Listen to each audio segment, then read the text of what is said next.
Talvez sim. E me fala uma coisa, acho que um outro ponto que chamou muita atenção nessa mudança foi antes e depois. Giovana, sem brincadeira, eu lembro que o dia que publicou a resolução, no outro dia no Instagram você só tinha antes e depois. Uhum.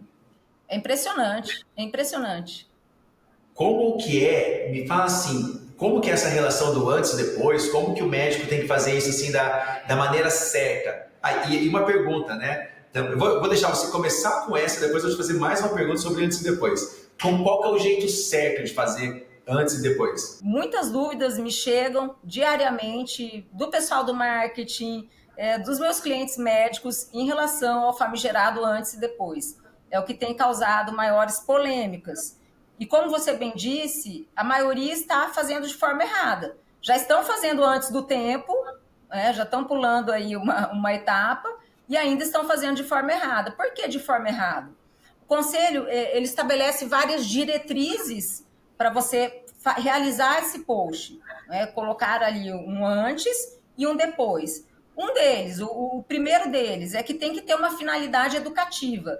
Neste caso, eu não posso utilizar o antes e o depois com o viés ali de angariar clientela, angariar, trazer pacientes para o meu consultório. Eu preciso educar aquele público em relação àquelas imagens que eu vou exibir. Legal, Segunda esse é o primeiro ponto, então. Sim, a segunda questão importantíssima aqui, que passa despercebido. O conselho diz que, ao publicar uma imagem do paciente, é obrigatória a garantia do anonimato. Então, você não pode identificar aquele paciente ou tornar a imagem de modo que ela seja identificável. O que isso significa? Significa que a maioria, às vezes, posta um rosto de uma harmonização, eu posto o corpo da paciente sem ocultar o rosto. O conselho vai mais além, ele diz que você só pode postar aquela área do corpo onde você vai ali abordar com um texto também e vai explicar o que está acontecendo. Então, a primeira parte, finalidade educativa. Em segundo lugar, estão identificando esses pacientes e você precisa Não anonimizar, borrar a imagem ou recortar e colocar só a área do corpo que está sendo tratada ali, o objeto do tratamento. Tem várias edições de imagem, tirar uma tatuagem, tirar um piercing de um paciente, para que ele não seja nem, para que não haja nem a possibilidade dele ser identificado. Ô, Giovana, aquela filmagem de corpo inteiro da paciente não pode, então? De jeito nenhum, de jeito nenhum. Tem que ser uma área restrita. E eu vou além, às vezes quando você coloca o corpo inteiro, coloca só uma florzinha ali no mamilo, isso também pode ser perigoso, porque o conselho fala que para você expor uma imagem, você tem que preservar o pudor da paciente. Olha que interessante, você precisa preservar o pudor. Então, como se preserva um pudor nesse caso, se você quer expor o resultado de uma mamoplastia que você faz? Tem que ser muito cuidadoso nessas situações, o médico. Então, você precisa... Só o depois não resolve. Não resolve. Você precisa anonimizar essa imagem. E isso não está sendo feito. Segundo lugar, nome do procedimento e as indicações terapêuticas. Para que aquele procedimento serve? Eu preciso descrever isso em um post. Outra situação, eu preciso descrever as complicações que estão descritas em literatura científica. E aí você pode me perguntar, Giovana, mas se a gente for ver, é praticamente uma bíblia de complicações que existem em um determinado procedimento, isso não vai caber em um post, então coloque as principais, as mais importantes, aquelas que vão levar o paciente, que vão influenciar o paciente em uma tomada de decisão. Então, você precisa indicar as complicações. E não só as complicações em teoria. Caso o paciente tenha tido uma complicação, após uma cirurgia de cardiologia, tenha tido uma hemorragia, uma trombose, uma pós ali de ortopedia, você precisa descrever que aquele paciente teve determinada complicação. Para não ficar tudo no mundo ideal, no mundo lindo de que a medicina é perfeita e de que o médico tem a obrigação de entregar um resultado. Porque se a gente coloca o antes e o depois e só coloca os resultados perfeitos, o paciente vai interpretar que a medicina é uma ciência exata, que a medicina não tem adversidades, ele vai se impressionar com aquilo e ele precisa ver a realidade. Essa é a transparência importante que vem lá da Constituição, do Código de Defesa do Consumidor, que diz que esse fornecedor de serviço deve ser o mais transparente possível. Então, aqui já vi, né, todas essas situações, tem mais ainda. Essas complicações, as evoluções satisfatórias e insatisfatórias do procedimento, as evoluções imediatas, mediatas e tardias.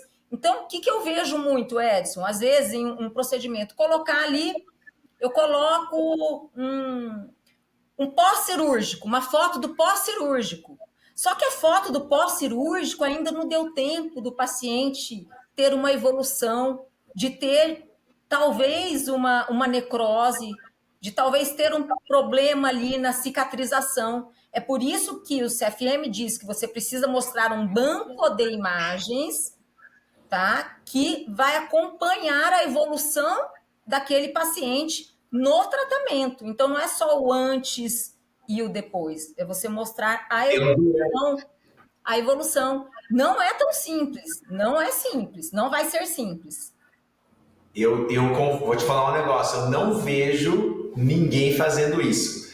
Talvez, eu vejo assim, bem comum, você deve ter visto, eu já vi também, eu vejo muito antes, vejo muito depois. Quando você traz essa fala sua, tem que mostrar o durante, tem que mostrar a parte que pode dar errado, eu vejo que quem teria coragem de fazer isso seria ou o próprio CFM, de uma maneira educativa, informativa, ou o CRM, ou alguma sociedade. A Sociedade Brasileira de Plástica, por exemplo. Talvez eles conseguiriam mostrar isso com segurança. Não vejo, na prática, um médico tendo, não é nem coragem, mas vontade, então o porquê, pensando de uma maneira bem objetiva, mais crua assim, trazer isso para o perfil. Percepções minhas, assim, nisso.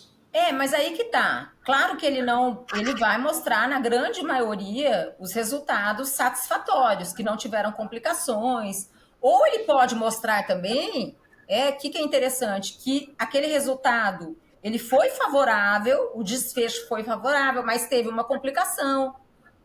Para mostrar a realidade. Pelo menos, eu adoro médicos sinceros. Que você chega e fala, doutor, o que pode acontecer? Eu quero saber a realidade desse tratamento. Giovana, o que a ciência, o que a medicina pode te entregar é isso. Você não pode ir além disso. A ciência, ela tem limites. O corpo humano tem limites também. E o corpo humano, ele está suscetível, a gente não é uma pedra, que você faz ali um corte e que está tudo perfeito. Nem sempre ele vai corresponder ao que aconteceu com seu colega, nem gêmeos univitelinos, eles reagem da mesma forma a um tratamento médico. Você fala que essa realidade pode até passar mais segurança para o paciente. Exatamente, pode até passar mais segurança. Claro, não estou falando, eu também, se eu fosse médica, eu colocaria a maioria que deu certo. Mas um ou outro, para mostrar que realmente existem situações que podem fugir do controle do médico. Isso, inclusive, Edson, evita processos judiciais. Evita processos. Porque você educa o paciente. E aí, quando acontecer algum evento adverso, ele não vai interpretar aquilo como um erro, mas como parte inerente ou, às vezes, possível de um atendimento médico, de um tratamento médico.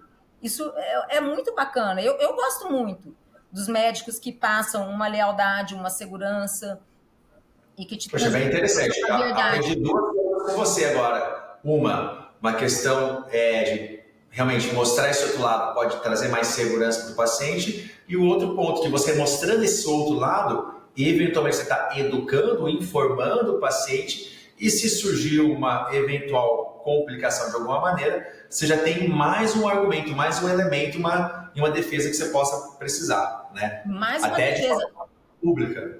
Perfeito.